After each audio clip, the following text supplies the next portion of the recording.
Lovely Saturday morning. Much obliged to have you join us on the program Politics Today on Independent Television and Radio. And I'm Sonny Duke, of course, your host on the program. Let's begin the show by looking at some of the top and trending political stories we'd like to share with you. And we'll begin with the new ambassadorial postings done by President Bola Ahmed Tinubu, who has approved ambassadorial postings of ex-INEC chair Yakubu, Reno Omokri, and 63 others. The postings comes after months of diplomatic vacancies, with analysts previously noting that delays in filling the positions created gaps in Nigeria's foreign representation.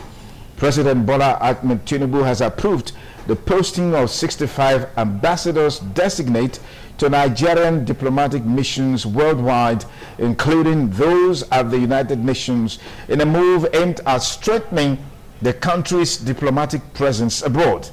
The list comprises 31 non-career ambassadors and 34 career diplomats whose nominations by the President last November were confirmed by the Senate in December 2025 following their screening by the lawmakers, according to a statement issued by Tinubu's Special Advisor on Information and Strategy, Bayo Onanuga, on Friday. Several appointments, political figures, and public officials were among the non-career envoys assigned to key foreign missions. Among them is former presidential aide Reno Omokri, who has been posted to Mexico. That one is particularly interesting because he had once vowed that he will never work for President Bola Ahmed Tinubu. Literally, he has eaten his words. That's just the character of some politicians. Anyway, former Minister of Aviation Femi Fani-Kayode will serve as Nigeria's ambassador to Germany.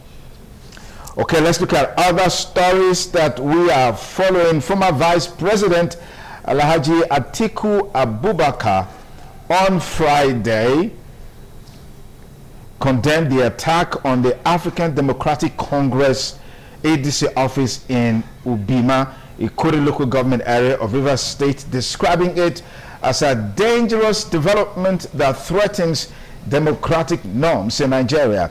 In a statement shared on his X platform, Atiku said the assault on the ADC Secretariat and its members goes beyond political rivalry, framing it as an assault on our democracy. He urged the Tinubu-led All Progressives Congress administration to prioritize the protection of opposition lives and properties, noting this as the minimum expectation of Nigerians. Atiku called for an independent investigation into the incident to ensure that perpetrators are prosecuted in accordance with the law, warning that failure to act could embolden further attacks on opposition parties.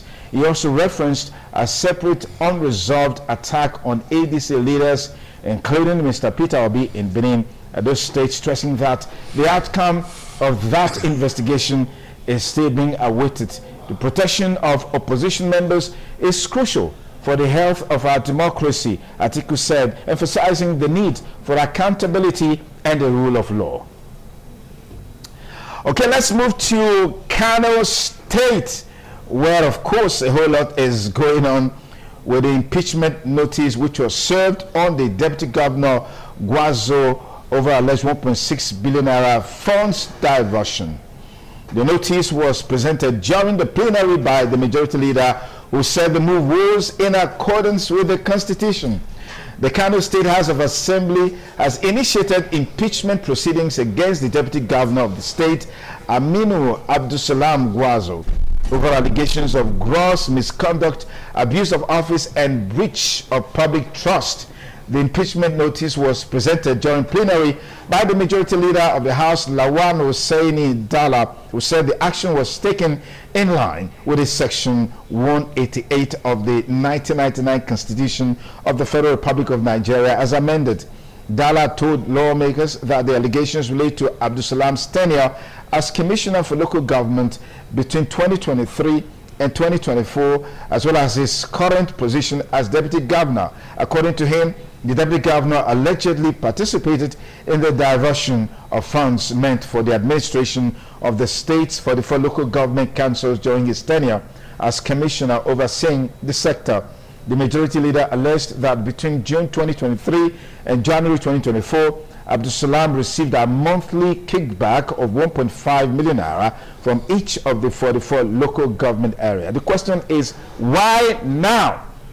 Why is he being investigated with impeachment hanging on his neck? And to the big story, the diplomatic corridors is where our next port of call is, where Israel has accused Iran of being behind terrorism in Nigeria, although Iran has refuted the accusations, saying it's propaganda. The diplomatic corridors of Abuja have become the latest battleground in the escalating global conflict between Israel and the Islamic Republic of Iran.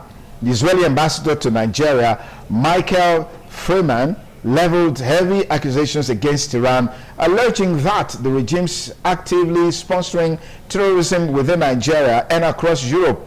Freeman pointed specifically to the Islamic Movement of Nigeria, IMN, as a proxy backed by the late Supreme Leader Ayatollah Khamenei, warning that Iran's entire apparatus is dedicated to spreading terror and destabilizing sovereign nations to export its revolutionary extremism. Iran's denial in a swift and blistering rebuttal, the Iranian ambassador to Nigeria, Gholamaza Madavi Raja, dismissed these claims as entirely unfounded and a product of desperate propaganda campaign.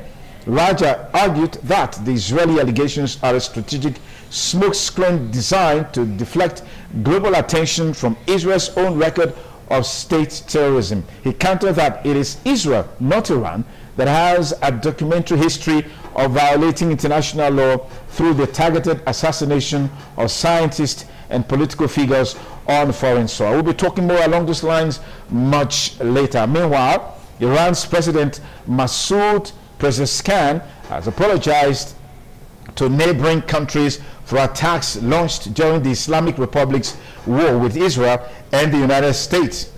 He said, and I quote, "I apologize to the neighboring countries that were attacked by Iran," said Pezeshkian in a speech broadcast by State TV. Does that mean these attacks have stopped?